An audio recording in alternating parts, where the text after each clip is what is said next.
नमस्कार, मैं हूं आपके साथ मयंक। देखिए, आज 1 तारीख है और जो सबसे बड़ी खबर इस वक्त ईरान से आ रही है वो है ईरान के राष्ट्रपति के इस्तीफे को लेकर।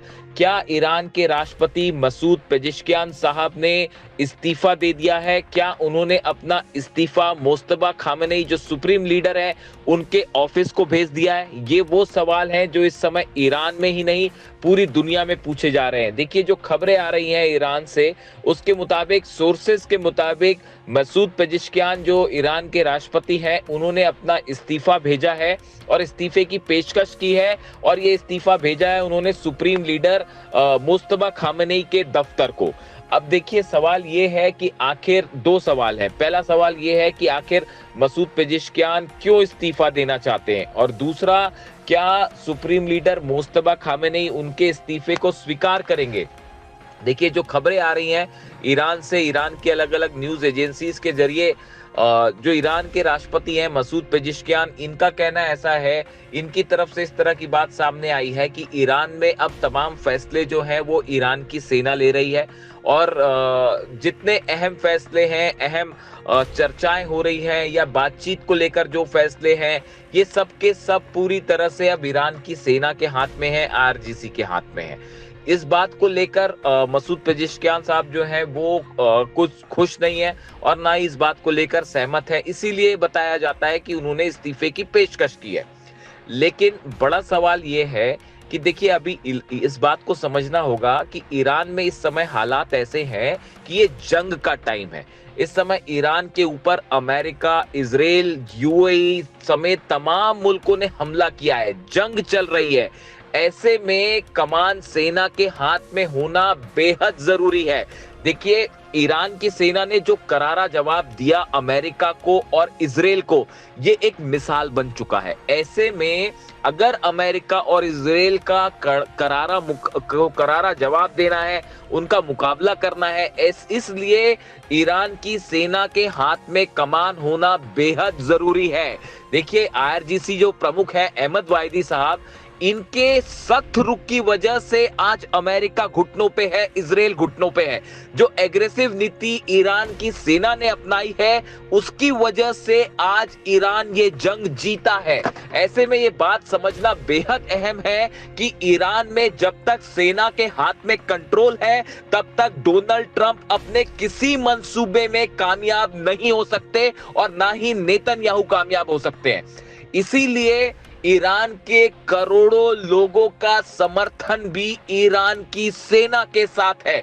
जब ईरान की सेना सड़कों पर मिसाइल्स लेके निकलती है, उनकी प्रदर्शनी होती है, ड्रोन्स दिखाई जाते हैं, यहां तक कि अब जो छोटी बोट्स हैं उनको दिखाया गया कल रात तेहरान में, तो लाखों लोग जो हैं वो ईरान की सेना जिंदाबाद के नारे लगाते हैं और अमेरिका और इजराइल मुर्दाबाद के नारे लगाते हैं।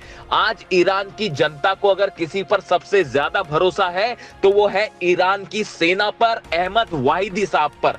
अहमद वाहिदी साहब वो शख्स हैं जिन्होंने अली खामेनेई साहब के साथ मिलकर लंबे समय तक ईरान में किस तरह से एडमिनिस्ट्रेशन चले और खासकर सेना से जुड़े कैसे फैसले हो, उनको बेहद करीब से देखा है। इसीलिए अमेरिका भी ये मान के चल रहा है कि जब तक अहमद वाहिदी के हाथ में ईरान की सेना की कमान है, तब तक अमेरिका ईरान का कुछ नहीं बिगाड़ सकता। हकीकत यह है कि अहमद वाहिदी साहब इस समय अमेरिका के और इजराइल के यानी सीआईए और मोसाद की टॉप लिस्ट में है और अमेरिका की तरफ से कोशिश हो सकती है उनके असैसिनेशन की। ऐसी स्थिति में बेहद जरूरी है कि पूरा ईरान अपनी सेना के साथ खड़ा रहे। आज देखिए, 12 अरब मुल्कों ने के बेसिस से हमले हुए ईरान पर, लेकिन ईरान ने उन्हें करारा जवाब दिया। 16 बेस तबाह है, 42 अमेरिका के जेट गिरे हैं। ये ऐतिहासिक एक जीत है ईरान की और ये सिर्फ ईरान की सेना की वजह से सफल हो पाई है। देखिए, ईरान के सुप्रीम लीडर अली खामेनेई साहब ना सिर्फ रिलीजियस लीडर थे बल्कि वो सेना के भी प्रमुख थे। उन्होंने अपनी सेना को इसी तरह से तैयार किया था, इसी दिन के लिए तैयार किया था कि एक दिन ये जरूर आएगा कि अमेरिका और इजराइल ईरान को खत्म करने की कोशिश करेंगे। लेकिन आज अली खामेनी साहब के सिद्धांतों पर चल के, उनके वैल्यूज पर चल के, उनके दिशा दिखाए हुए रास्ते पर चल के जो है आज ईरान की सेना ने अमेरिका को हार दी है, करारी शिकस्त दी है। यही वजह है कि आज ईरान जो है वो पूरे अरब में एक प्रभावशाली देश के रूप में उभरा है।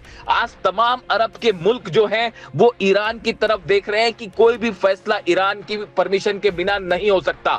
हॉर्मुज खोलने की तमाम कोशिश की डोनाल्ड ट्रंप ने, अमेरिका ने, लेकिन उसमें कामयाब नहीं हो पाए। आज हकीकत यह है कि अगर कोई भी जहाज हॉर्मुज से निकल रहा है तो बिना ईरान की परमिशन के नहीं निकल सकता। आप देखिए जो खबरें आ रही है, हॉर्मुज में जो माइंस बिछाई हैं ईरान ने, अब वो माइंस बहती हुई ओमान तक आ चुकी है। और ऐसे हालात में अब हॉर्मुज से कोई भी टैंकर बिना ईरान की सेना के गाइडेंस के बाहर निकालने की कोशिश करेगा तो वो माइंस फटने से तबाह हो सकता है। और ना अमेरिका हॉर्मुज खुलवा सकता है और ना यूरोपीय देश खुलवा सकते हैं। हकीकत यह है कि हॉर्मुज में अमेरिका की, डोनाल्ड ट्रंप के सारे मिशन फेल हो चुके हैं बुरी तरह से। देखिए अभी हाल ही में एक बैठक हुई कंट्रोल रूम में अमेरिका में, जिसमें डोनाल्ड ट्रंप ने ये कहा कि मैं बड़ा फैसला लेने वाला हूं। 3 बैठकें हो चुकी हैं लेकिन डोनाल्ड ट्रंप कोई फैसला नहीं कर पाए। उसकी वजह है कि डोनाल्ड ट्रंप अच्छे से जानते हैं कि अगर हॉर्मुज में किसी तरह का ऑपरेशन किया तो हजारों की संख्या में अमेरिका के सैनिक मारे जाएंगे। एक बड़ा प्लान तैयार हुआ है। अमेरिका के जितने जनरल्स हैं उन्होंने डोनाल्ड ट्रंप के सामने एक प्रस्ताव रखा, एक प्लान रखा है जिसमें कि हॉर्मुज में ग्राउंड ऑपरेशन करने की भी तैयारी, खार्ग आइलैंड पर, केशम आइलैंड पर, लारक आइलैंड पर ग्राउंड ऑपरेशन अगर किया जाता है तो कैसे किया जाएगा इसका प्लान रखा था।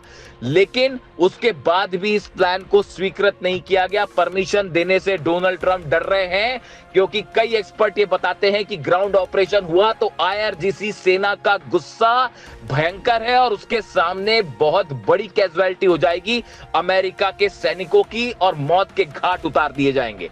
ऐसे हालात में डोनाल्ड ट्रंप अगर आज किसी तरह का ग्राउंड ऑपरेशन करने से डर रहे हैं तो इसका पूरा क्रेडिट जाता है ईरान की सेना को, ईरान के सेना के प्रमुख को। देखिए कई यूनिट्स हैं जिसमें ईरान की सेना को डिवाइड कर दिया गया जो मोज़ाइक प्लान था उसके तहत, और आज ईरान की सेना अलग अलग यूनिट्स पे काम कर रही है। ड्रोन्स के जरिए हमले हो रहे हैं, मिसाइल्स के जरिए ईरान की सेना लगातार हमले कर रही है। ये प्लान पूरी तरह से डिवाइड किया गया है कि कौन कैसे काम करेगा। इन सूरत हाल में अब ईरान के लिए ये बेहद जरूरी है कि ये मुश्किल का वक्त है और ऐसे मुश्किल की घड़ी में पूरे ईरान को एकजुट रहना होगा। देखिए ईरान ने एक इतिहास रच दिया है और थोड़े ही समय बाद ऐसा लगता है कि वो घड़ी भी आ जाएगी जब अमेरिका को अपनी सेना को हॉर्मुज से लेकर वापस लौटना पड़ेगा। सारे जहाज लेकर डोनाल्ड ट्रंप वापस भागेंगे अमेरिका, वरना पूरी दुनिया की इकोनॉमी हिल जाएगी। ऐसे में ये बहुत ऐतिहासिक जीत हो सकती है ईरान की कि लाख कोशिश की अमेरिका इजराइल ने लेकिन ईरान को नहीं झुका पाए और पहले जंग में हारे, फिर हॉर्मुज की भी जंग हारने की कगार पे खड़े हुए हैं। और देखिए जहां तक न्यूक्लियर डील का सवाल है, तमाम कोशिशें हो रही हैं। ईरान ने साफ कर दिया है कि हम किसी भी सूरत में अपना यूरेनियम नहीं देंगे, ना ही न्यूक्लियर प्रोग्राम पर झुकेंगे। ये एक बड़ा स्टैंड आज ईरान ले पा रहा है, तो इसके पीछे सबसे अहम भूमिका है ईरान के वो करोड़ों सैनिक जो अपने देश के लिए जान कुर्बान करने को तैयार है। ये हौसला, ये हिम्मत, ये ताकत पूरी दुनिया देख रही है। आज इमाम हुसैन के सिद्धांतों पर चलते हुए, खामेनी साहब के सिद्धांतों पर चलते हुए, करबला से सीख लेते हुए ईरान की सेना ने आज दुनिया के सबसे शक्तिशाली देश अमेरिका को झुका दिया है और इसका पूरा क्रेडिट ईरान की सेना और उसके बहादुर जवानों को जाता है। ऐसे में ईरान के तमाम राजनेताओं को इस समय ईरान की सेना के साथ खड़े होना चाहिए। अगर उनका साथ देते हैं तो आने वाले वक्त में इतिहास भी याद करेगा कि सबसे मुश्किल घड़ी में अपने दम पर अकेले ईरान ने सबसे बड़े शक्तिशाली देश को झुका दिया, उसे घुटनों पर ला दिया। इसीलिए देखिए अब हालात ये है, जो खबरें आ रही हैं ईरान से कि भले मसूद पेजेश्कियान साहब ने इस्तीफे की पेशकश की हो, लेकिन मुस्तफा खामेनी उसे स्वीकार करते हैं या नहीं करते हैं, ये उन पर डिपेंड करता है, क्योंकि सारे फैसले मुस्तफा खामेनी साहब लेंगे। यहाँ ये बात भी साफ करना जरूरी है कि ईरान में मुस्तफा खामेनी के बीच में और अहमद वाहिदी साहब जो सेना प्रमुख है, इनके बीच में बहुत अच्छा समन्वय है। दोनों एक दूसरे से सलाह मशविरा करके फैसले ले रहे हैं। यही वजह है कि ईरान अपने हर फैसले पे मजबूती के साथ खड़ा हुआ है। ईरान की जनता भी सेना के साथ खड़ी हुई है। ऐसे में हर फैसला लेने में ईरान की सेना को पूरा फ्री हैंड दिया जाना चाहिए। और ना सिर्फ वहां की जनता तो साथ है ही, जितने पॉलिटिशियंस हैं, नेता हैं, उनको भी ईरान की सेना के साथ खड़ा होना चाहिए। ऐसा तमाम एक्सपर्ट्स मान के चल रहे हैं। देखिए, इसके अलावा एक और अहम खबर है, अमेरिका का एक और ड्रोन जो है वो फारस की खाड़ी में मार गिराया गया है। देखिए, पिछले कुछ दिनों के अंदर 4 से 5 ड्रोन गिर चुके हैं, 2 जेट्स को निशाना बनाया जा चुका है। ये पिछले 4-5 दिन की खबरें हैं। अब देखिए, माना ये जा रहा है, एक्सपर्ट से बता रहे हैं कि जिस गति के साथ अमेरिका के ड्रोन्स बार बार ईरान में घुसने की कोशिश कर रहे हैं, अंदर आ रहे हैं, ये बड़े स्तर पर जासूसी हो रही है। ये किसी बड़े ग्राउंड ऑपरेशन का एक प्रिलिमिनरी स्टेज हो सकता है, यानी जासूसी के जरिए करने के बाद, लोकेशंस ठिकाने पता करने के बाद, मिसाइल्स कहां है, डिफेंस सिस्टम कहां है, कहां कितने सैनिक है, कहां मूवमेंट है, ये पूरी जानकारी अमेरिका हासिल करके एक बड़ा ग्राउंड ऑपरेशन भी कर सकता है। अगर ईरान ने यूरेनियम नहीं दिया, न्यूक्लियर प्रोग्राम पर सहमति नहीं बनी, तो इस फ्रस्ट्रेशन में एक बार फिर से हमले की कोशिश हो सकती है। इससे भी इंकार नहीं किया जा सकता। ये जो बार बार जासूसी ड्रोन्स अंदर आ रहे हैं, MQ-9 रिपर ड्रोन्स अंदर आ रहे हैं, जिन्हें हालांकि ईरान ने मार गिराया अपने डिफेंस सिस्टम से, लेकिन जिनकी संख्या बता रही है कि एक बड़ा ऑपरेशन भी हो सकता है और डोनाल्ड ट्रंप कभी भी वो फैसला कर सकते हैं, जिसका करारा जवाब देने के लिए ईरान की सेना तैयार है। तो इस समय हालात ये है कि पूरा ईरान एकजुट खड़ा हुआ है। अब नजरें इस बात पर है कि मसूद पेजेश्कियान साहब का जो इस्तीफा की पेशकश की है उन्होंने, ऐसे जो सूत्रों से खबर है, इसका अंजाम क्या होता है। जो भी अपडेट होगा आप तक पहुंचाएंगे।